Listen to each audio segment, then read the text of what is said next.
போகும்போது கிதியோனோட நிறைய ஜனங்கள் போகிறாங்க யுத்தம் செய்வதற்கு, நாங்களும் வருகிறோம் என்று சொல்லி. அப்ப கர்த்தர் கிதியோன் சொன்னார், எப்பா உன் கூட வருகிற ஜனங்கள் நிறைய இருக்கிறாங்க, இவங்களை கொண்டு நான் உனக்கு வெற்றி கொடுத்தேன்னா என்ன சொல்லுவாங்க? நாங்க எங்க சாமர்த்தியத்தினால எதிரியை ஜெயித்தோம்னு சொல்லுவாங்க. அப்ப நான் யுத்தம் பண்ணினதை அவங்க நம்ப மாட்டாங்க, அதனால நீ ஆட்களை குறைச்சிரு அப்படின்னு சொல்றாரு. சரின்னு சொல்லி முதல்ல யாருக்கெல்லாம் பயமா இருக்குது அவங்க எல்லாம் போங்கன்னு சொல்றாரு. குறிப்பிட்ட பேர் போயிட்டாங்க. சரிதானே?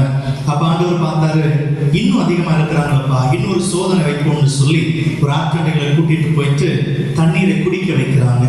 குடித்து கொண்டு இருக்கும்போது ஆண்டவர் சொன்னாரு, நாயை போல கையில் எடுத்து நக்கி குடிப்பாங்கல்ல மொண்டை, அப்படியே அந்த மாதிரி பட்டவங்க ஒரு குரூப்ல எடுத்துக்கோ, முழங்கால் போட்டு குனிந்து கொடுக்கிறவங்களை இன்னொரு பக்கம் எடுத்துக்கோன்னு சொல்லி கடைசியில இந்த நாக்கால நக்கி குடிச்சவங்க வெறும் 300 பேர் மாத்திரமே. ஆண்டவர் சொன்னார், இது போதும் பாவி. நல்லா கவனிங்க. முதல் காரியம் கரெக்ட், கர்த்தர் போக சொன்னாரு, திடீர்னு புறப்பட்டார். ரைட்டு தான். திரளான கூட்டம் போச்சு, ரொம்ப சந்தோஷப்பட்டார். பிறகு சொன்ன ஆட்களை குறைக்கணும்னு சொன்னாரு. சரி, கொஞ்சம் பேரை குறைச்சார். இப்ப சொல்ற இன்னும் கொஞ்சம் குறைச்சிக்கோ. குறைச்சு எவ்வளவு வந்துச்சு? 300 பேர். ஆனா அவங்க எவ்வளவு இருந்தாங்க தெரியுமா? வாசித்து பாருங்க, அழகா இருக்கும். அது நியாயாதிபதி புஸ்தகம் 7ஆம் அதிகாரம் 12ஆவது வசனம்.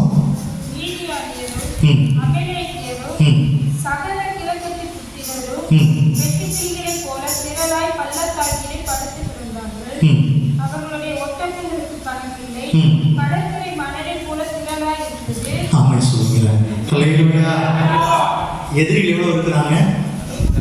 கடற்கரை மணலை போல பார்க்கிற இடம் அவங்க கரையா தான் இருக்குது, பார்க்கிற இடம் அவங்க ஒட்டகங்களா தான் நிரம்பி இருக்குது. இங்க தேவன் எத்தனை பேர் சொன்னாரு? பார்க்காம இருந்தா கூட ஒண்ணும் தெரியாது.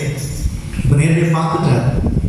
இந்த 300 வச்சு கடற்கரை மணலாக இருக்கிறவர்கள் எப்படி சமாளிப்பது? நம்ம என்ன சொல்லியிருப்போம்? ஆண்டவரே உன் பேச்சு கேட்டு இதுவரைக்கும் வாங்க, இன்னும் கேட்டுட்டேன்னா கஷ்டம் தான், நான் வந்த வழிக்கு போறேன்னு பாதி பேர் போயிருப்பாங்க. நம்ம இடுக்கமான வாசல் சொல்லும் போதே பாதி பேர் போயிடுவாங்க. நமக்கெல்லாம் ஒப்பேராதுப்பா, நம்ம ஃப்ரீயா இருக்கணும் அப்படின்னு சொல்லி. ஆனா கிதியோனை பாருங்க, வெட்டுக்கிளிகளை போல என்ன செய்யறாங்க? ஆட்கள் பரவி இருக்கிறாங்க. ஆண்டவர் சொல்லி அனுப்புறேன்ப்பா, நீ போ, நான் கையில் என்ன செய்வேன்? ஒப்பு கொடுப்பேன். ஒருவேளை உனக்கு அது ஒரு கஷ்டமா தெரியுதுன்னா இன்னைக்கு ராத்திரி நீயும் வேலைக்காரன் சேர்ந்து என்ன செய்யுங்க? ரகசியமா அங்க போங்க, அவங்க பேசுகிறத மட்டும் கேளுங்க அப்படின்னு சொல்லி அனுப்புறாங்க.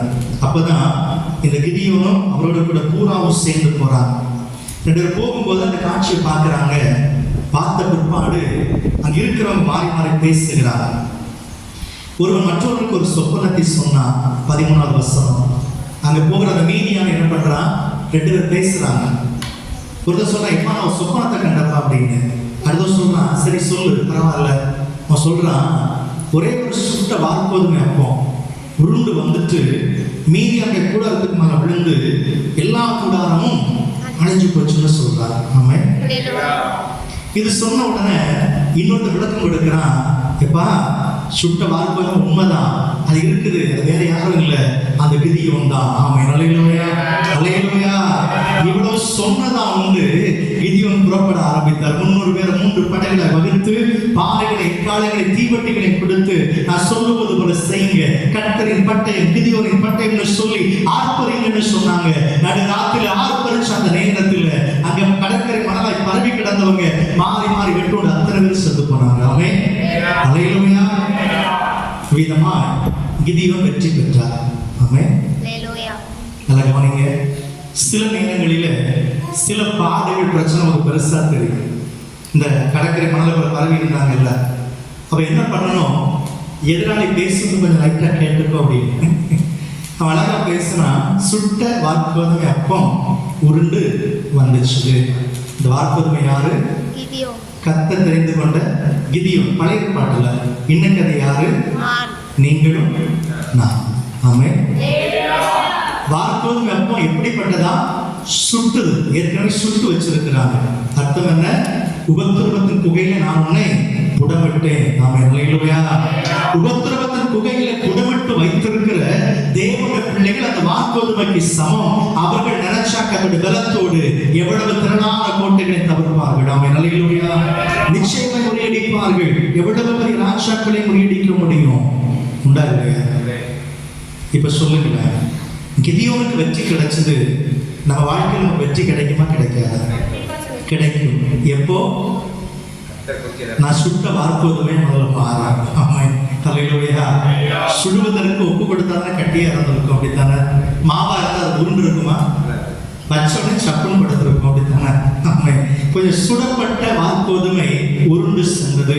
கர்த்தர் அனைத்து உபத்திரவத்தின் புகையில் என்ன செய்திருக்கிறார்? புடமிட்டு வச்சிருக்கிறாரு. உங்களை கொண்டு பெரிய காரியத்தை செய்வார். ஆமென். அல்லேலூயா. அல்லேலூயா. அவ்விதமா கிதியோனுடைய கையை கொண்டு மிகப்பெரிய ரட்சிப்பை தேவன் கட்டளையிட்டார். அவ்வளவு பெரிய தேவனுடைய பிள்ளைகள் நாம சில விஷயத்துல உடைஞ்சு போய் கிடக்கிறோம். ஆமென். அல்லேலூயா.